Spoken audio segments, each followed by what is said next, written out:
సాధారణంగా గంటల తరబడి చదివినా కూడా ఈ బడ్జెట్‌లో మనకు ఏం వచ్చింది అనేది తెలుసుకోవడం చాలా మందికి అర్థమవ్వదు. ఏదో చదువుతారు, వదిలేస్తారు అంతే. కానీ ఈ వీడియోలో అసలు ఈ బడ్జెట్‌లో మనకు ఏం ఒరిగింది క్లియర్‌గా చెప్తాను. వీడియో చివరిదాకా చూడండి. సాధారణంగా కేంద్ర బడ్జెట్ అంటే ఒక సగటు మనిషికి గుర్తొచ్చేదేంటో తెలుసా? 1 ఆదాయపు పన్నులో మార్పులు, 2 పెరిగే ధరలు.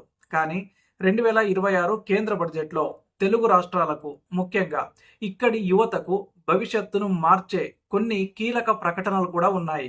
సో ఈ బడ్జెట్లో మన ఊరికి ఏమొచ్చింది, మన చదువుకున్న పిల్లలకు ఎలాంటి ఉద్యోగ అవకాశాలు రాబోతూ ఉన్నాయి, అసలు గ్రౌండ్ లెవెల్లో ఈ అంకెలు మన జీవితాలను ఎలా ప్రభావితం చేస్తాయి, ఏ మాత్రం హడావిడి లేకుండా కేవలం వాస్తవాలతో కూడిన పూర్తి విశ్లేషణ ఇప్పుడు చూద్దాం.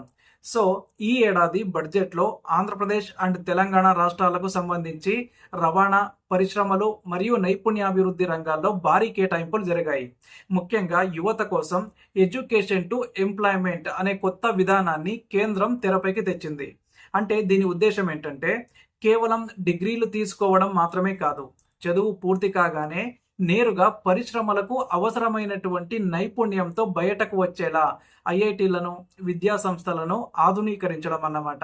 ఇందుకోసం పిఎం సేతు పథకం కింద 6,140 కోట్ల రూపాయలను కేటాయించారు. దీనివల్ల తెలుగు రాష్ట్రాల్లోని ప్రభుత్వ ఐఐటీలు కార్పొరేట్ స్థాయి వసతులతో అప్గ్రేడ్ అవుతాయి. అండ్ ఇక ఆంధ్రప్రదేశ్ విషయానికి వస్తే అమరావతి రాజధాని పనులకు మరియు పోలవరం ప్రాజెక్టుకు ఈ బడ్జెట్లో నిధుల భరోసా అయితే లభించింది. పోలవరం పనుల కోసం దాదాపు 3,320 కోట్ల రూపాయలు, అలాగే అమరావతి అభివృద్ధి కోసం సుమారు 1,128 కోట్ల రూపాయలు కేటాయించారు. ఇది కాకుండా ఉత్తరాంధ్రలో పర్యాటక రంగానికి పెద్దపీట వేశారు. అరకు వ్యాలీలో ఎకో టూరిజం ప్రాజెక్టులు, పులికాట్ సరస్సు వద్ద బర్డ్ వాచింగ్ ట్రయల్స్ వంటివి రాబోతున్నాయి. దీనివల్ల కేవలం పర్యాటకమే కాదు, స్థానిక యువతకు గైడ్లుగా, హోమ్ స్టే నిర్వాహకులుగా కొత్త ఉపాధి మార్గాలు లభిస్తాయి. ఇక తెలంగాణకు సంబంధించి ఈసారి హై స్పీడ్ రైలు కారిడార్ల ప్రకటన అత్యంత కీలకం అన్నమాట. పూణే హైదరాబాద్, హైదరాబాద్ బెంగళూరు మరియు హైదరాబాద్ చెన్నై మధ్య హై స్పీడ్ రైలు మార్గాల ప్రతిపాదనలు ఈ బడ్జెట్లో ఉన్నాయి. సో దీనివల్ల హైదరాబాద్ కేవలం ఐటీ హబ్గానే కాకుండా దక్షిణ భారతదేశానికి ఒక ప్రధాన లాజిస్టిక్ కేంద్రంగా మారబోతోంది. అయితే రాష్ట్ర ప్రభుత్వం ఆశించిన మెట్రో రైల్ 2వ దశ విస్తరణకు లేదా మూసీ పునరుజ్జీవన ప్రాజెక్టుకు సంబంధించి స్పష్టమైన నిధుల కేటాయింపులు లేకపోవడం కొంత నిరాశ కలిగించే విషయమే. కాకపోతే సెమీకండక్టర్ మిషన్ కింద కేటాయించిన 40,000 కోట్లలో తెలంగాణలోని చిప్ డిజైన్ కంపెనీలకు మరియు తయారీ కేంద్రాలకు భారీగా లబ్ధి చేకూరే అవకాశం ఉంది. ఇక యువతకు సంబంధించి మరో ముఖ్యమైన అంశం ఆరెంజ్ ఎకానమీ, అంటే యానిమేషన్, విజువల్ ఎఫెక్ట్స్, గేమింగ్ మరియు కామిక్స్ ఏవీజీసీ రంగాల్లో రాణించాలి అనుకునే విద్యార్థుల కోసం పాఠశాలలు, కళాశాలల్లో ప్రత్యేక ల్యాబ్లు ఏర్పాటు చేయబోతున్నారు. హైదరాబాద్ ఇప్పటికే ఈ రంగంలో ముందుంది కాబట్టి మన విద్యార్థులకు ఇది ఒక గోల్డెన్ ఛాన్స్ అని చెప్పొచ్చు. అండ్ అలాగే రేర్ ఎర్త్ కారిడార్ పేరుతో ఆంధ్రప్రదేశ్ తీర ప్రాంతాల్లో మైనింగ్ మరియు ప్రాసెసింగ్ పరిశ్రమలు రాబోతున్నాయి. ఇది భవిష్యత్తులో ఎలక్ట్రిక్ వాహనాల తయారీకి అవసరమైనటువంటి ముడి సరుకును అందిస్తుంది.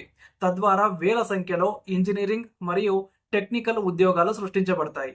ఇక సామాన్య ప్రజల కోణంలో చూస్తే పట్టణాల్లో తాగునీరు, మురుగునీటి నిర్వహణ కోసం మరియు గ్రామీణ ప్రాంతాల్లో కొత్త రోడ్ల నిర్మాణం కోసం ప్రత్యేక నిధులు కేటాయించారు. ముఖ్యంగా మహిళా పారిశ్రామికవేత్తలను ప్రోత్సహించేందుకు ప్రతి జిల్లాలో వర్కింగ్ ఉమెన్ హాస్టల్స్ నిర్మించే ప్రతిపాదన కూడా ఈ బడ్జెట్లో ఉంది. అయితే ఇవన్నీ కూడా కార్యరూపం దాల్చాలి అంటే కేంద్రం కేటాయించిన నిధులను రాష్ట్ర ప్రభుత్వాలు సకాలంలో వినియోగించుకోవాల్సి ఉంటుంది. చివరిగా చెప్పాలంటే ఈ బడ్జెట్ కేవలం అంకెల గరడి కాదు, పారిశ్రామికంగా ఎదిగేందుకు, యువతకు కొత్త తరహా ఉద్యోగాలు కల్పించేందుకు ఒక రోడ్ మ్యాప్ లాంటిది.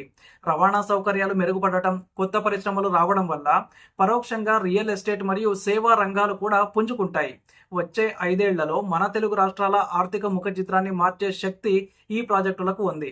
సో ఈ బడ్జెట్ కేటాయింపుల్లో మీకు ఏ అంశం బాగా నచ్చింది, లేదా మీ ప్రాంతానికి ఏ ప్రాజెక్టు వస్తే బాగుంటుందని మీరు భావిస్తున్నారో కింద కామెంట్స్లో ఖచ్చితంగా తెలియజేయండి. అలాగే మన ఛానల్ను సబ్స్క్రైబ్ చేసుకొని పెట్టుకోండి.